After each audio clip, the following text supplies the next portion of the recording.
Hi and welcome to CSM TAC.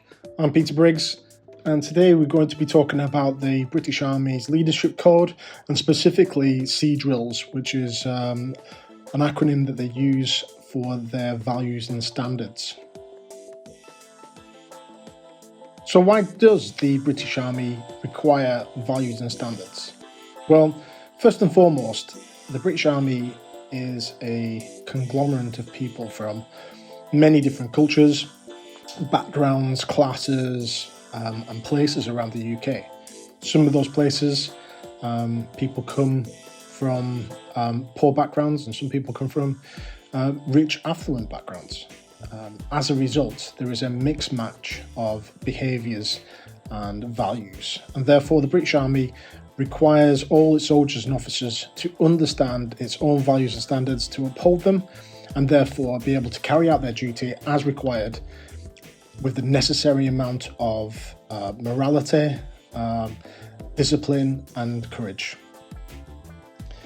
Leadership has never been more challenging within the British Army, and the CGS's intent explains how the British Army is meant to meet that challenge in war and in peace.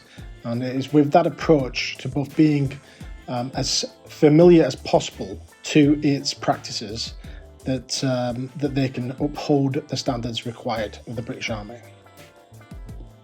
The British Army's ethos means that leaders can be tolerated for risk and must accept honest mistakes as a natural part of leadership development. Micromanagement and overassurance has no place in the battlefield or in the barracks, and therefore that understanding some of the features within CDRILS and its values and standards, they should be able to provide the necessary leadership, but also allow their command to understand its leadership requirements and uphold them themselves. One of the great things that I think about getting a team together and developing leadership, often they pick the skills and the requirements that they want to uphold. The British Army have obviously given the British Army's soldiers and officers their requirements, but they do uphold the standards that the British Army really hold dear to themselves. And a lot of it is to do with loyalty and discipline and courage. And we will talk about each one of those things as we get through the rest of the presentation. What is the Army Leadership Code?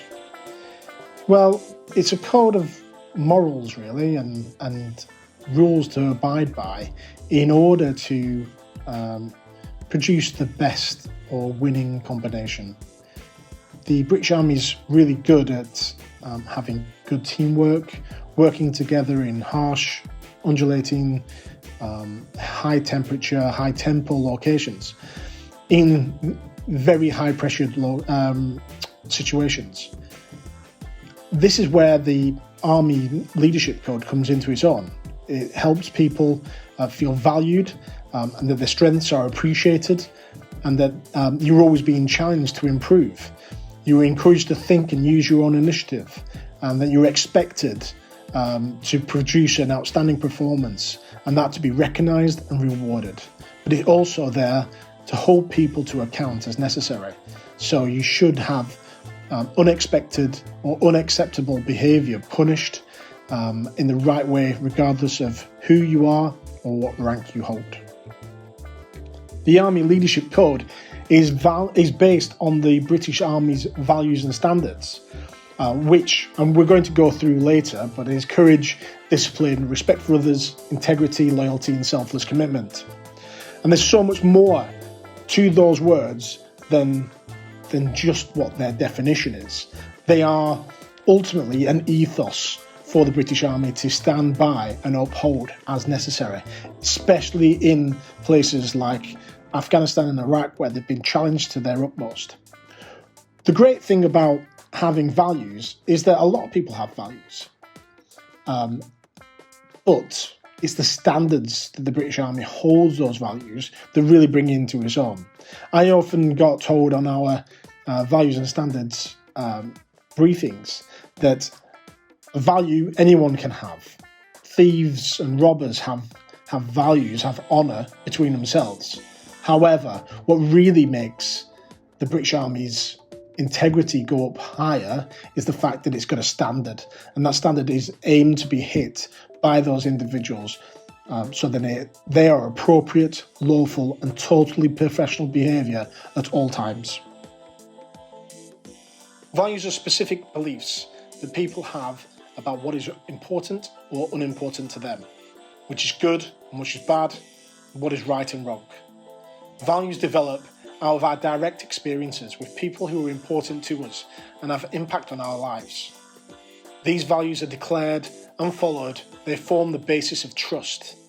When they are not stated, they are often inferred from observational behaviour.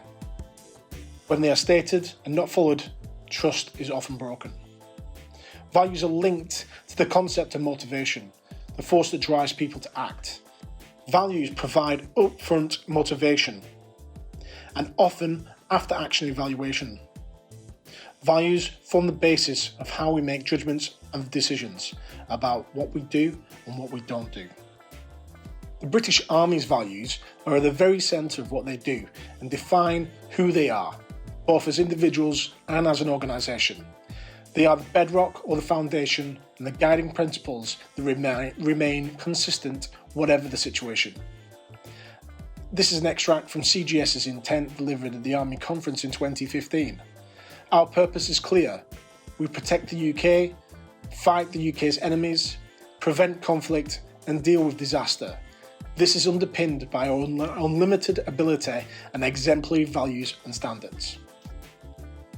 We will now go through the acronym CDRILS and talk through all the different aspects of this acronym. First off is courage. Soldiering has always demanded physical courage, to knowingly go into harm's way on behalf of the nation. Physical courage is required to risk life, take life, show restraint, endure hardships and focus on the task ahead. Soldiers depend on each other for it. Equally important is the moral courage, the strength and confidence to do what is right even when it may be unpopular, and to insist on maintaining the highest standards of behaviour and decency. This earns and fosters respect and trust. Discipline is the primary antidote to fear and maintains operational effectiveness. It is supported by team loyalty, trust and professionalism. Discipline instills self-confidence and self-control.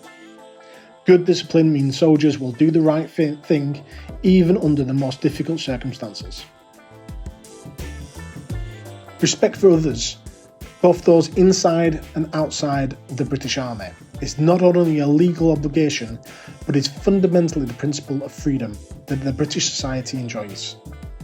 Teams that embrace diversity and value each other individually for their contribution and their viewpoint are always stronger for it.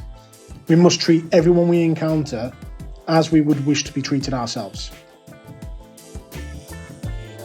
Integrity means being truthful and honest, which develops trust amongst individuals and welds them into a robust and effective team. Integrity is therefore critical to soldiering, as soldiers must have complete trust in one another as their lives might ultimately depend on it.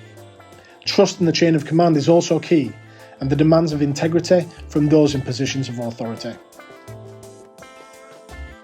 Loyalty binds all ranks of the British Army together, creating cohesive teams that can achieve far more than the sum of their parts.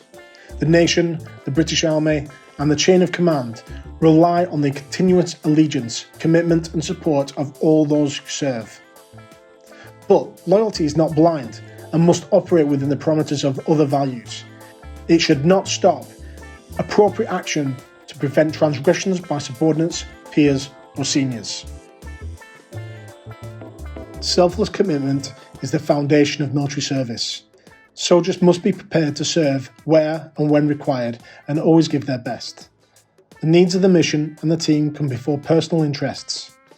Ultimately, soldiers may be required to give their lives for their country, and that is true selfless commitment. The standards of the British Army are just as important as the values that they practice. and must ensure that everything they do is appropriate, lawful and totally professional. All ranks must avoid behaviour that risks degrading their professional ability or which may undermine morale by damaging the trust and respect that exists between the teams and individuals who depend on each other. The imperative to sustain team cohesion, to maintain trust and loyalty between leaders and those that they lead, requires the standard of social behaviour more demanding than those required by society at large. This is equally necessary both on and off operations, on and off duty. When building tightly knit teams, it is important to acknowledge the need for mutual respect and the requirement to avoid conduct that offends other people. Unacceptable behaviour undermines trust and cohesion, directly impacting the operational effectiveness. To maintain legitimacy, all ranks are required to operate within the law. UK criminal law applies wherever soldiers are serving, and military law has been embraced all civilian offences. When deployed on operations, soldiers are subject to international law, including the law of armed conflict, the prescribed rules of engagement, and in some cases, the local civilian law. Taken together, such laws establish the baseline for the standards of personal conduct of the soldier as a civilian. It should go without saying that all ranks must always conduct themselves in a manner that is totally professional. Firstly, this approach is critical to maintaining operational effectiveness and achieving the mission we are all set out. Secondly, it is necessary to protect and promote the British Army's proud reputation, which has been hard-won by endeavour and personal sacrifice.